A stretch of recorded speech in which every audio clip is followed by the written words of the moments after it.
الحمد لله الذي أنزل على عبده الكتاب ولم يجعل له عوجا.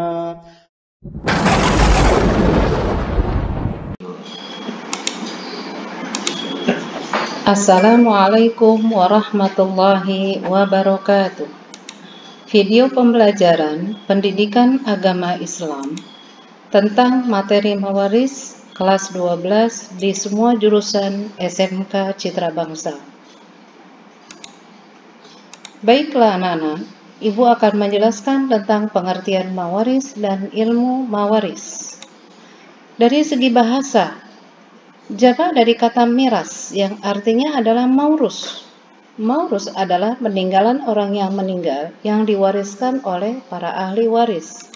Artinya, ahli waris itu meninggalkan warisannya kepada para ahli waris. Dari segi istilah, ilmu mawaris ini adalah ilmu yang mengetahui, ilmu untuk mengetahui orang yang berhak menerima harta pustaka atau warisan. Jadi ilmu mawaris ini kita harus mengetahui siapakah orang-orang yang berhak menerima harta warisan atau harta pustaka.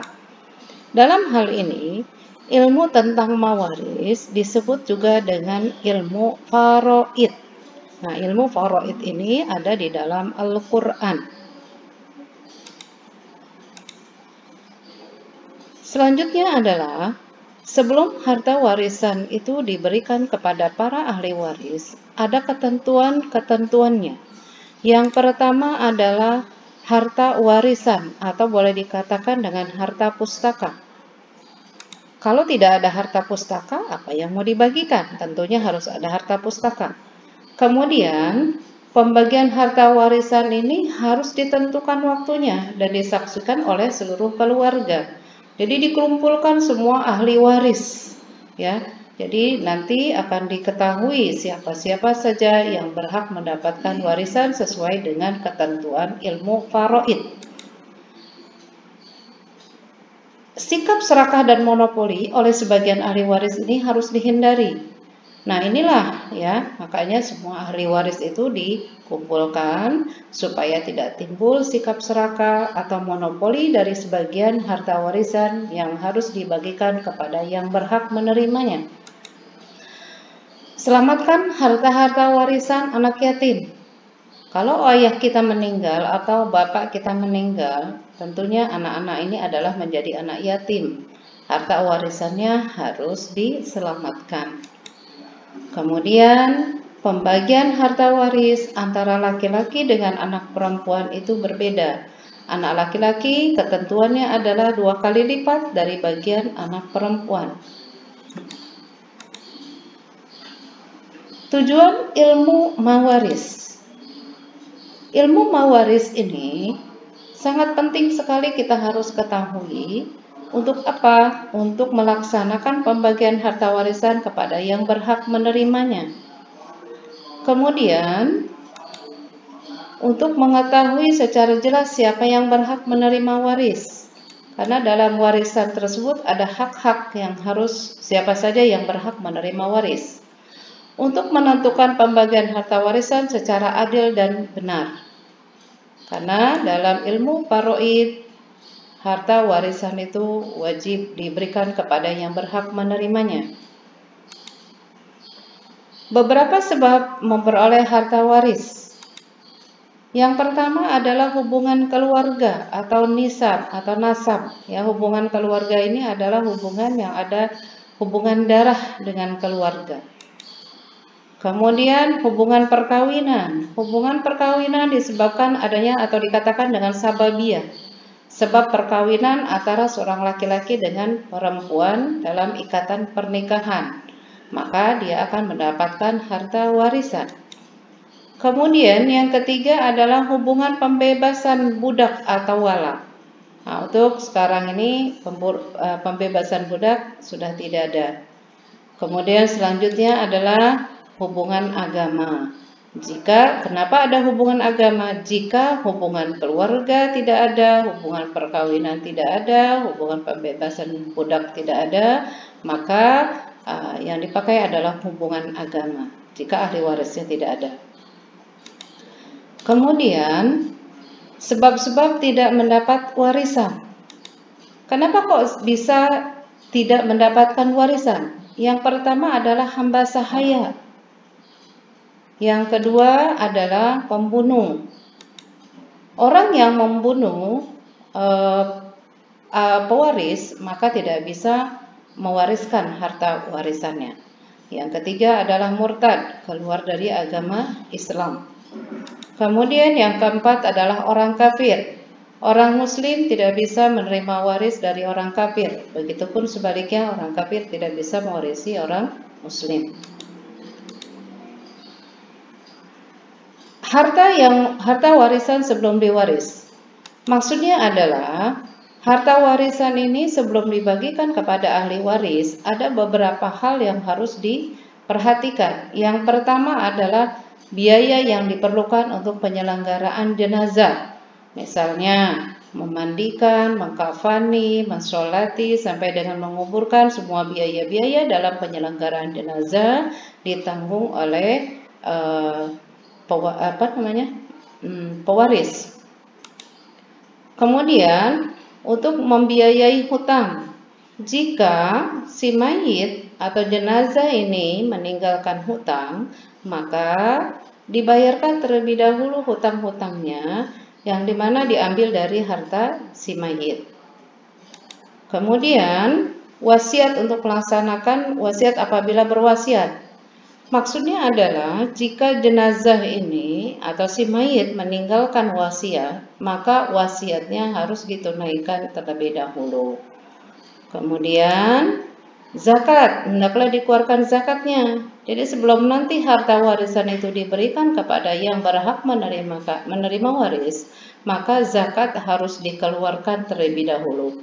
Nah, kalau 4 hal tersebut di atas sudah dilaksanakan, barulah harta warisan tersebut dibagikan kepada ahli waris. Kemudian untuk pembiayaan perawatan waktu sakit, ya, ketika si mayit itu menderita sakit, ini pun diambil dari harta si mayit dalam hal pembiayaannya. Siapa sajakah yang termasuk ahli waris? Ahli waris di sini terbagi menjadi 2. Ada ahli waris laki-laki dan ada ahli waris perempuan. Ahli waris laki-laki ini sebanyak 15. Ada 15 ahli waris untuk ahli waris laki-laki. Ahli waris yang pertama adalah ayah, kemudian kakek, ada anak laki-laki, ada cucu laki-laki, saudara laki-laki kandung, saudara laki-laki seayah, saudara laki-laki seibu, keponakan laki-laki dari saudara laki-laki seayah, keponakan laki-laki dari saudara laki-laki seayah, paman kandung, paman seayah, anak laki-laki paman kandung, anak laki-laki paman seayah, kemudian suami, kemudian laki-laki yang memerdekakan budak. Jadi ahli waris untuk laki-laki jumlahnya ada 15. Jadi diurutkan dari yang paling atas itu adalah ayah. Yang paling kuat adalah ayah dalam hal ini. Kemudian ahli waris perempuan. Ahli waris perempuan jumlahnya ada 10. Yang pertama adalah ibu, kemudian nenek dari ibu, kemudian nenek dari ayah, anak perempuan, cucu perempuan dari anak laki-laki, saudara perempuan kandung, saudara perempuan seayah, saudara perempuan seibu, istri, wanita yang memerdekakan hamba sahaya. Jumlah ahli waris perempuan ada 10. Yang paling kuat dalam hal ini adalah ibu. Jika ibu tidak ada, lanjut urutan yang ke bawahnya, nenek dari ibu. Selanjutnya nenek dari ayah, dan begitu seterusnya. Nah, jika dari ahli waris antara yang laki-laki dan perempuan digabungkan, tadi ibu katakan jumlah ahli waris laki-laki jumlahnya ada 15. Sedangkan ahli waris perempuan ada 10, jadi 25. Jika semuanya ada diurutkan, maka yang lain itu akan terdelet. Artinya yang berhak menerima warisan itu hanya 5 orang. Siapa sajakah? Yaitu anak laki-laki, anak perempuan, ibu, ayah, dan suami atau istri. Jadi dalam hal ini ahli waris yang paling kuat setelah diurutkan secara keseluruhan antara laki-laki dan perempuan hanya ada 5. Sekali lagi adalah anak laki-laki, anak perempuan, ibu, ayah, dan suami atau istri. Selanjutnya adalah penghitungan ahli waris. Dalam hal perhitungan ahli waris ini ada ketentuannya, ya. Yang pertama itu adalah zawil furud. Zawil furud ini ketentuan yang sudah ditentukan dalam Al-Quran. Jadi nanti ahli waris tersebut sudah dijelaskan pembagiannya, ya, pembagiannya. Ada yang dapat setengah, ada yang dapat 1/6, 1/8, 1/4, dan seterusnya. Nah, ini yang dikatakan dengan zawil furud. Artinya ketentuan tersebut sudah ditentukan dalam Al-Quran. Kemudian yang kedua ahli waris as-sobah. As-sobah ini adalah ahli waris yang mendapatkan sisa. Nah, dalam hal ini sisa itu bisa dapat atau bisa tidak dapat sama sekali, ya. Jadi namanya juga as-sobah. As-sobah itu artinya sisa. Jadi dalam hal perhitungan ahli waris, dua ketentuan ini yang nanti akan dipakai dalam penghitungan ahli waris atau penghitungan ketentuan warisan yang didapatkan oleh ahli waris. Ibu rasa dalam penghitungan warisan ini ada materi selanjutnya secara khusus untuk penghitungan ketentuan waris. Ibu rasa cukup sampai di sini. Kita lanjut nanti pada pertemuan berikutnya terkait dengan perhitungan ahli waris. Terima kasih. Assalamualaikum warahmatullahi wabarakatuh.